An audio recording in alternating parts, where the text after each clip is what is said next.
following is an outlook from the National Weather Service Western Region Operations Center for the upcoming 2013-2014 winter and was prepared especially for CalOES. This winter weather outlook was prepared on October 31st, 2013.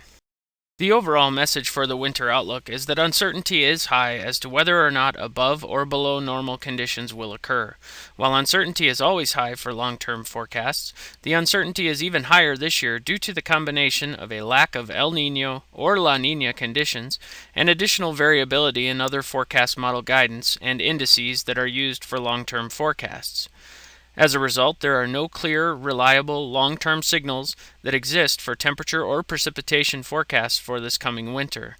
This does not mean that the prediction is for normal conditions, but it does mean that there are no strong indicators leading us to forecast either above normal, below normal, or normal conditions for much of California this winter. However, we can look historically at years where there is no El Niño or La Niña present and get an idea for what was observed during those years. For temperatures in years without El Niño or La Niña, there has been little to no bias in California with regard to temperature. Basically, the data shows that average temperature conditions during those years were within 1/2 to 1 degree of long-term normal conditions. With precipitation, on the other hand, the data shows that years where there is no El Niño or La Niña have resulted in slightly below average precipitation by 1 to 2 inches throughout most of California. This is especially true in northern and central California. Now that we know what a typical year without El Niño or La Niña looks like, let's look at the official forecast from the Climate Prediction Center. First, let's take a look at just November. The forecast for both temperature and precipitation is for equal chances of below normal, normal, or above normal conditions.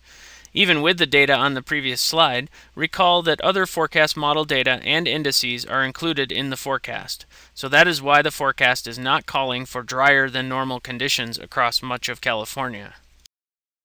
Similarly, during the heart of the winter, December through February appear to have mostly equal chances for below normal, normal, or above normal conditions across California.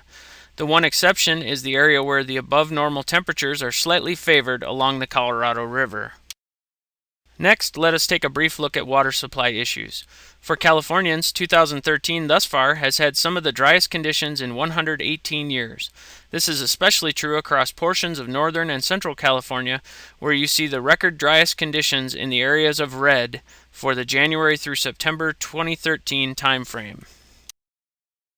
This translates directly into the water supply statewide, with nearly all reservoirs well below capacity, and most are below the historical averages for where they should be this time of year. So in summary, with this California winter without El Niño or La Niña, a weak correlation exists for below average precipitation. This correlation strengthens the further north and coastal you go in the state, and no real correlation exists regarding seasonal temperatures, and thus the forecast for equal chances either way this year. One significant caveat is that we need to remember that California and the Sierra are still prone to individual storms, like last December, that can produce significant amounts of precipitation. One storm can make a disproportional contribution to the water supply and can still play a role in developing impacts related to flooding. Also, remember that 2013 has been in some places of California the driest in 118 years, and this has translated to the latest regional and statewide water supply. Reservoirs have significant space available to accommodate any large early season storm runoff, which means the first few storms may only create flooding concerns on uncontrolled rivers, in urban areas, and near recent burn scars. Thanks for your attention. Here is our contact information at the National Weather Service Western Region Headquarters, and remember your local National Weather Service office is also available for more localized information.